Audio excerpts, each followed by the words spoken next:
go.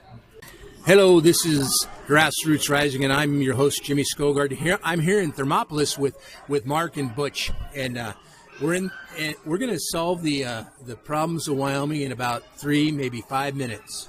All right. So, Mark, what do you think are the strengths of Thermopolis? What's strong here in Thermopolis?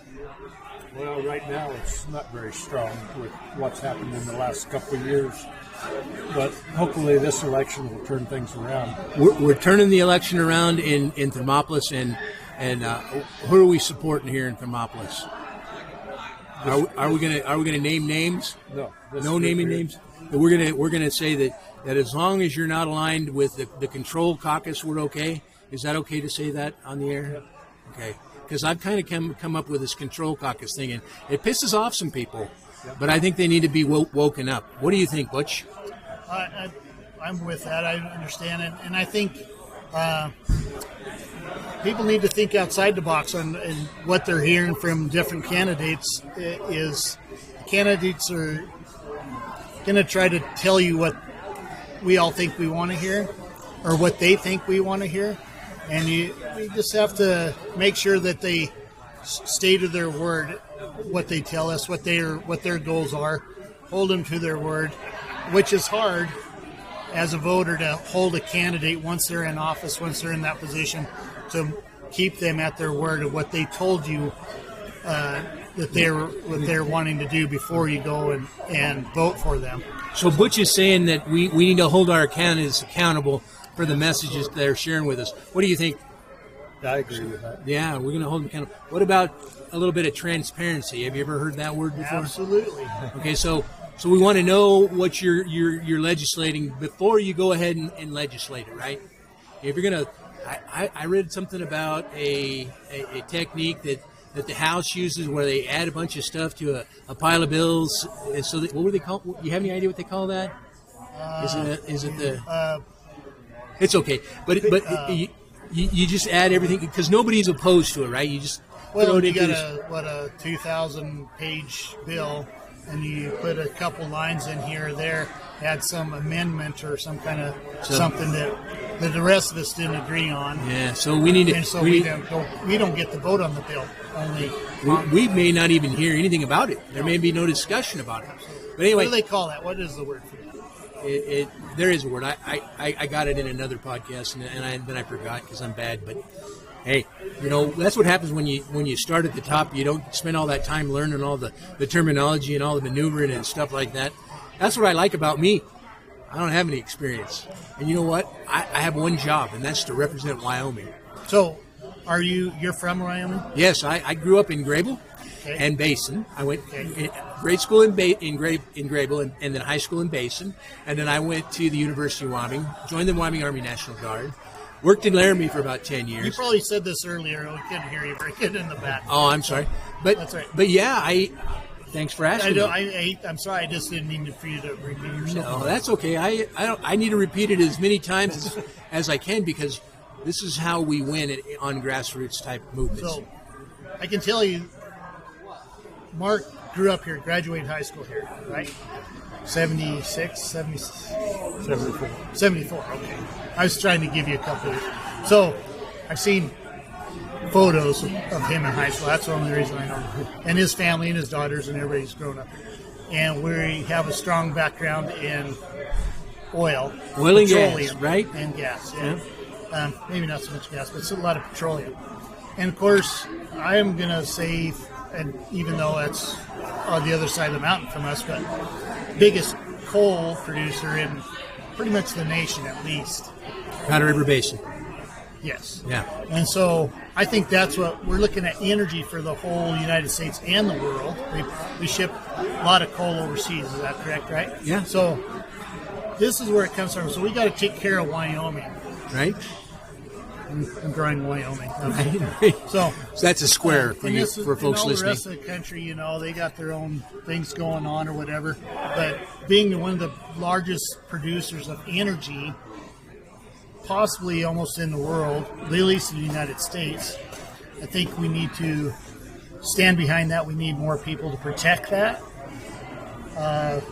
Not cutting off don't go cutting off oil lines. Don't, trying to cap off oil lines.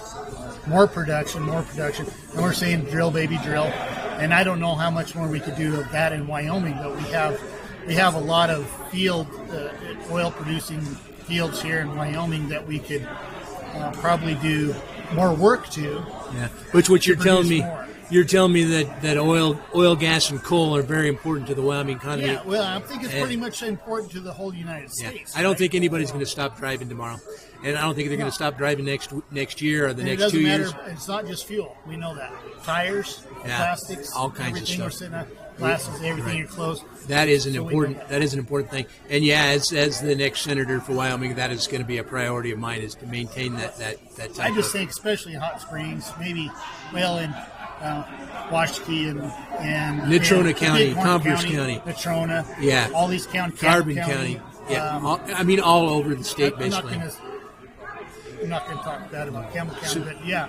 What about tourism here in Hot Springs County?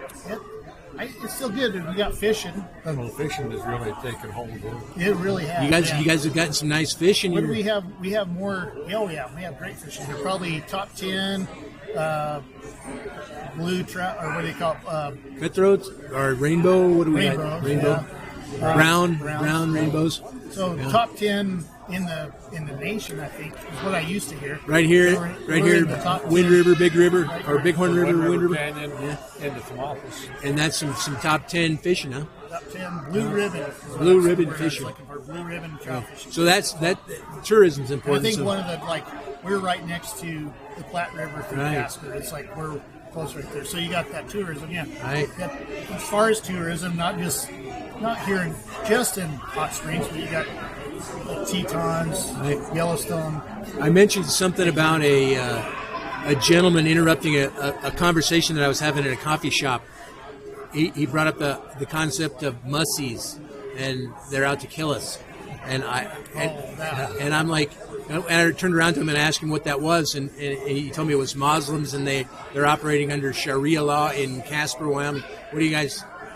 I haven't heard that. I don't know much about that. I can tell you right now that is a huge concern. I think with a lot of us, you see what's happened in Minnesota, Texas, mosques popping up around Houston and everything, hundreds of mosques. I don't think we need that. I kind of feel like, that is becoming a threat. We need to address that soon. We've waited way too long to address it. Now we need to. It's going to become a real problem. How long have these folks been around? Have they been around for? Is this a new thing? The mosque, it is. I think it is kind of a newer thing, probably since the beginning of the Biden administration. Now, there's always been Muslims in the United States. I'm not going to say there wasn't, but the extremists, I think a lot of them have come across since the Biden. And maybe I'm just listening to the wrong news. Yeah, I'm like, I question this because this isn't what I'm hearing. I'm not seeing. We may not have it in Wyoming. Well, and that may be my issue is that I don't pay attention to what's going on outside of Wyoming much. I do a little bit, but when I hear things that divide us, that are designed to divide us, they're designed to stoke fear and outrage, then I start taking them apart. And that's a good thing to think about. And whenever I see a message that I'm like, what is this building? What is this message building? Is it building anything? Or is it, and then if I can't figure out what it's building, then I'm like, why am I hearing this message? I'm like, it's for. When you get into that, you might be able to research and address some of the mass shootings, things like that have happened, or the violence that has happened from the Muslims. We were invited to Thermopolis today to participate in a Charlie Kirk dinner, and a young man tragically ended Charlie Kirk's life early, and what I struggle to understand the motivation behind shooting someone for talking, for speaking. You know, everyone has the right in our country to have those conversations. And what motivated that young man? I mean, I think he was in his early 20s, if I'm not mistaken, to do that. And I'm not a psychologist, and I probably shouldn't be getting into the psychology of this stuff. But is in some way linked to the rhetoric that we're sharing with one another? And maybe. Anyway, so here's my platform. My platform is the Constitution and the rule of law. So we need to all abide by the Constitution. When we elect somebody, they swear an oath to support and defend the Constitution. We need to hold them to that. If we elect a legislator and they don't adhere to the Constitution, we need to be asking, why are you not doing that? And that should end our support for that legislator.